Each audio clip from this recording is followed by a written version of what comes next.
are a great way for travelers to capture themselves and their environments around them, their beautiful scenery, and whatever's going on. But the problem is a lot of times they are bulky or delicate and difficult to lug around. But the DJI Mavic Pro solves a lot of those problems. What makes this drone so unique is that it folds up into a relatively small package. All the propellers fold up, like so, and the arms actually fold in as well. It folds up into a relatively small package that you could almost put in your pocket. This thing's about 3.2 inches wide and 3.2 inches tall and about 7.8 inches long, all folded up. That portable size makes it so much easier to take with you on your adventures to be able to capture the shots that you want. Most consumer drones are flying cameras, and this one has the camera up front. Under this silicone cover, there's this clear plastic bulb that protects the camera from getting bumped. You can fly with this piece of plastic on, but you get a lot of lens flare, so a lot of people take it off. But especially when learning, it's not a bad thing to leave on in case you accidentally did crash. It might protect the camera and gimbal. Removing the plastic cover is easy. It just clips off the bottom. And this camera is gimbaled, which means it can pivot and rotate to keep the camera steady no matter how the drone is pitching and moving when in the air. There's a little plastic piece that sits behind the gimbal that needs to be removed before every flight and inserted when you're done because it locks the gimbal up and protects the very delicate components that allow that camera to move around. Popping that out, you'll notice that this camera basically it kind of can jiggle around and it can point in a number of different directions.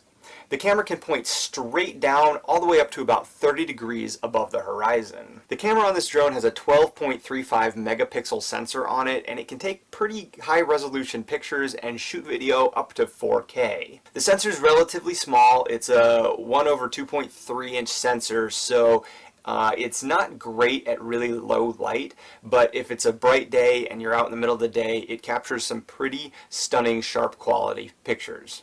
The drone itself is mostly plastic, but it's relatively well built. It's nice and sturdy feeling. The bottom of it here is metal, and these fins here are cooling fins because this thing is basically a flying computer. There's a lot of computation going on, and it needs to cool itself because it's doing a lot of thinking, and it's also running a lot of electronic speed controllers and things like that to run and control the motors extremely precisely. On the bottom of the drone, you'll notice that it has these two little indents here. These right here are actually cameras that look down all the time and help stabilize the drone by comparing the ground to how the drone's moving and helps it stay stationary in the air. You'll also see these two round circles right here. These are sonar detectors, and they look at the ground as well, and they help it measure altitude so it knows if it's going up or down, and it can very, very accurately hover at low altitudes using those systems. On the front here, it has two more cameras, one here and one here, and it uses stereoscopic vision similar to how our own eyes work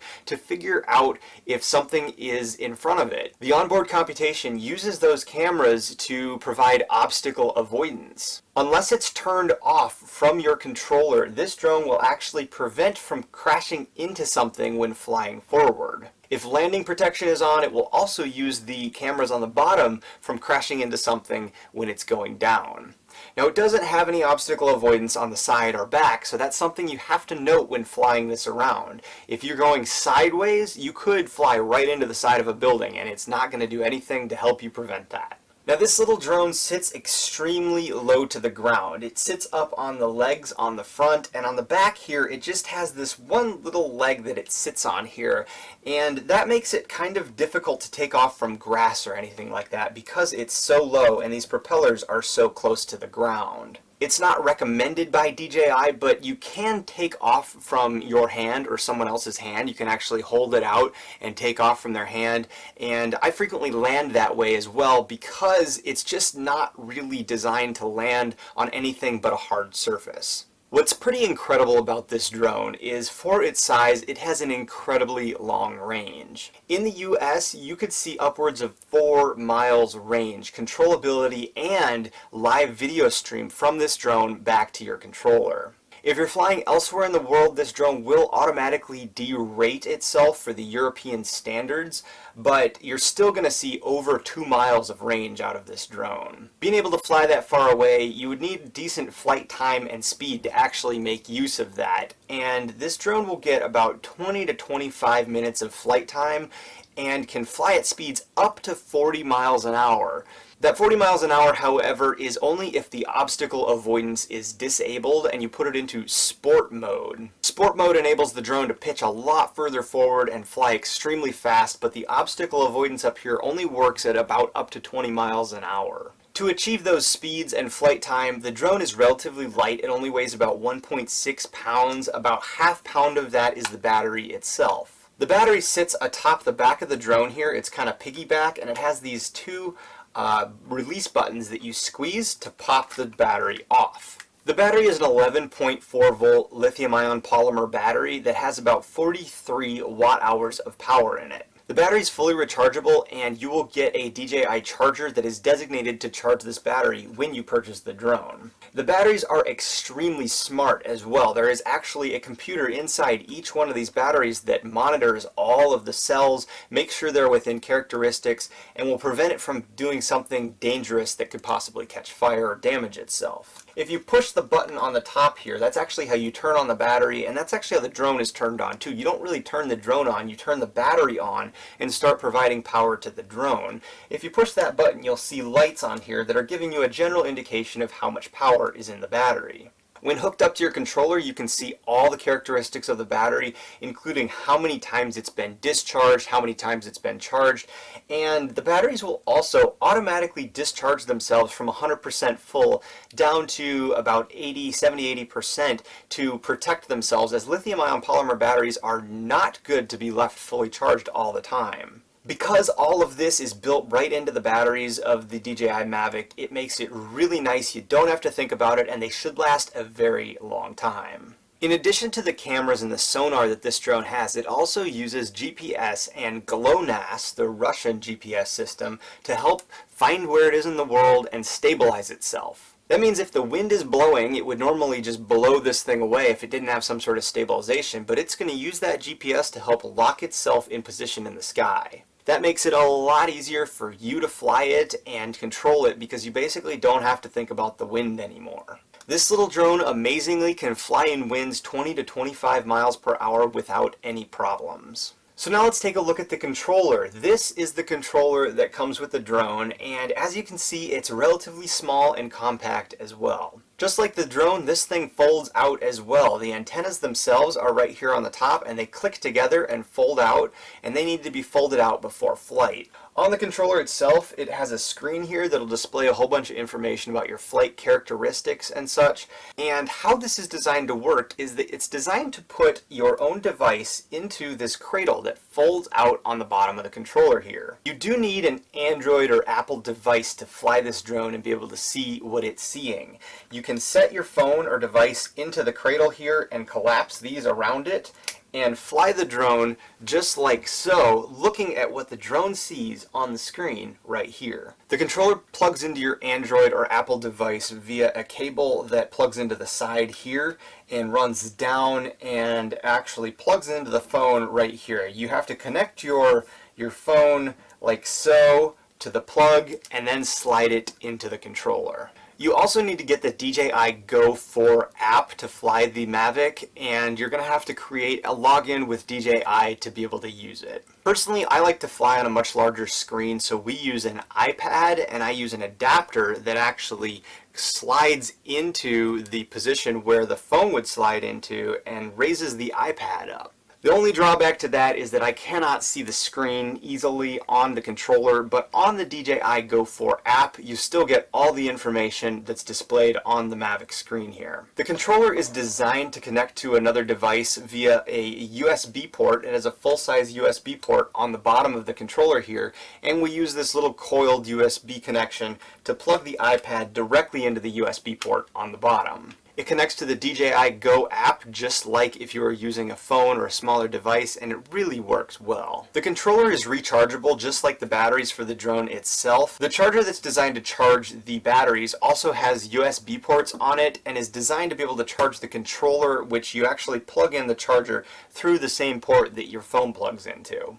The battery life on the controller isn't bad. It's definitely not as good as some drones I've flown in the past, but it has a relatively powerful transmitter in it. There's actually a little bit of fan in the controller itself, and when you're flying at long ranges for a long period of time, it gets kind of warm and that fan will kick on. Because it's using so much power, I'd say that I normally see maybe 5 to 8 flights before I need to recharge the controller itself.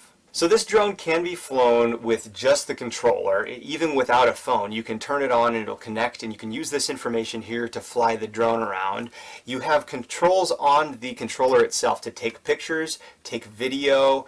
You have little wheels up here that this wheel, pulling it down, will point the gimbal on the camera itself down, and pushing it up will push the gimbal up.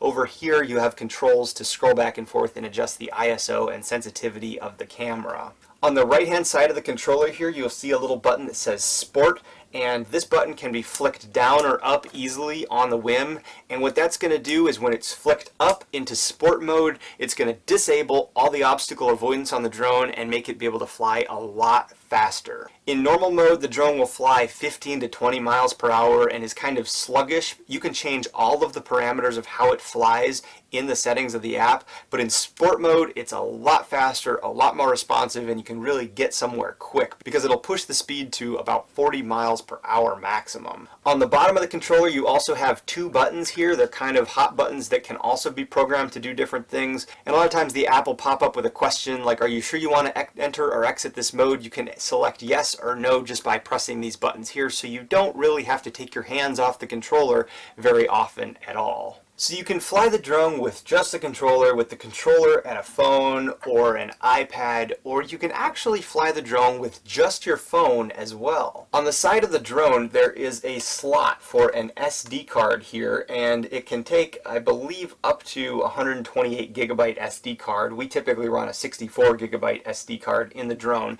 and that's where the primary video is stored. You can also set your device that you're flying on up to record the video that the drone sees and transmits back to you, but the video here is going to be a much higher resolution. The drone transmits back 720p high definition video, so you can really get a great idea of what it's seeing, but still you can't record 1080p or 4K video off of this device. It needs to be stored on an SD card on the drone itself.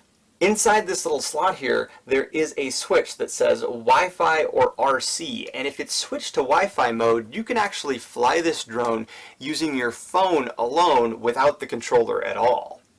It uses the Wi-Fi functionality of your phone, and you're going to be able to control it with little joysticks that'll show up on the screen.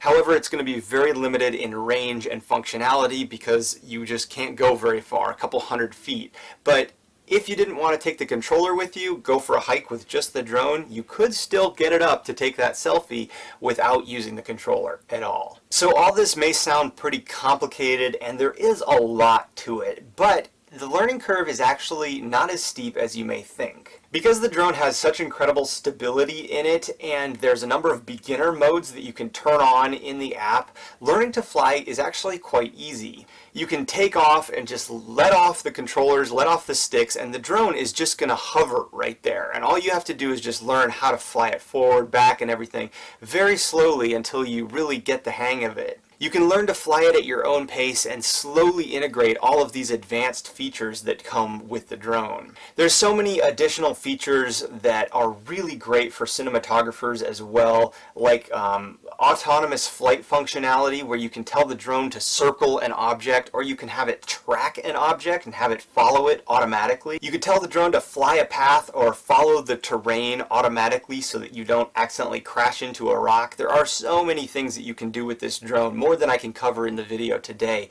But if you look into it, I think that the capabilities of this drone are some of the most advanced on the market for the price and the compactness that you get in this unit. I think that this drone is a really great traveler's drone because of its size and compactness. I think it's relatively sturdy. It's extremely well built. I mean, the machining and everything is really top notch. But the camera is a bit delicate. Because it has this full 3-axis gimbal, a lot could go wrong here. It needs to be braced when not in use, hence the little plastic piece that goes in here. I'd say that's definitely a drawback to this drone, as this can be kind of difficult to get in here, and you have to be so careful with this camera that you could easily damage something here. If care is taken with this though, I think that overall it's a really sturdy drone. We primarily carry it in this case right here. Everything fits into this little satchel that we can throw over our shoulder. It's almost always in the truck with us and ready to go whenever an opportunity might arise that we need to fly. If you're looking to travel with a bit sturdier of an option though, something like this might be a great option. This is a hard case designed to carry all the components of the Mavic, and as you can see, it carries 3 batteries, the controller, the Mavic, and a number of different accessories, and will keep it waterproof and really, really ruggedized. Even this is a relatively small package to carry such a powerful drone. I've had this drone for about a year now, and for the most part it's been very reliable. It's got about 20 flight hours on it now, meaning it's been in the air for about 20 hours, and I haven't had anything that's really concerned me, like it was going to crash or I was going to lose it. But we have had a few weird issues. The gimbal restarted a handful of times, but that seemed to be fixed with some firmware updates that DJI has pushed to the drone over the year. And those firmware updates can be a bit of a pain. A lot of times you'll fire up your DJI Go app and it says firmware needs to be updated. That just entails connecting your device to a Wi-Fi network and allowing it to update the drone, which can take anywhere from 10 minutes to half an hour. The other problem that we've had with our particular unit is that the gimbal, for some reason, will always max itself out when we turn it on. When it's testing itself, it slams to all its limits, and I tried to contact DJI to inquire about this, and they really weren't very helpful to get this straightened out. DJI is a Chinese company, but they do have pretty good support in the US and Europe for their products. They told me that this was probably normal performance, but I could send it in and they'd look at it, but I didn't really want to do that, and it continues to do that every time we start it up, but it hasn't seemed to cause any problems with the drone so far. Another thing I like about the Mavic is there's a lot of accessories you can get for it. It's a relatively popular model. On this one here we have the Polar Pro filter, ND filters or polarizing filters to change the image quality a bit. We clearly fly with the iPad a lot, and there's a lot of different mounts for holding iPads. As we talked earlier, there's the mounts for raising it up. There's a lot of different accessories you can get so that you can really customize this drone to what you're trying to do with it. Batteries are relatively cost effective for this drone as well, so you can get a handful of them and you can just continuously swap them out. DJI also makes a 4-battery charging unit that you can just connect all these batteries to and plug it in, and it will charge all the batteries one after another so that you don't have to continuously plug in and charge each battery one at a time. There are a handful of other drones that compete with the Mavic, but the range of this drone, even if you're not going to use the range, it has such solid transmission quality that even at a shorter distance, it's just rock solid video and control of the drone itself.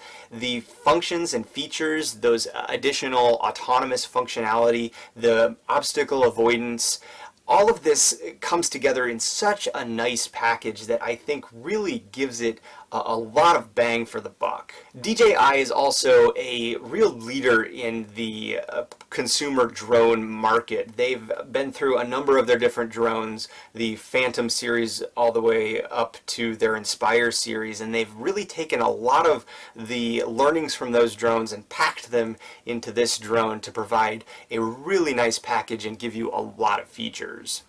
For the investment, the functionality, the foldability of it, I think this is a very quality product that will hold up really well.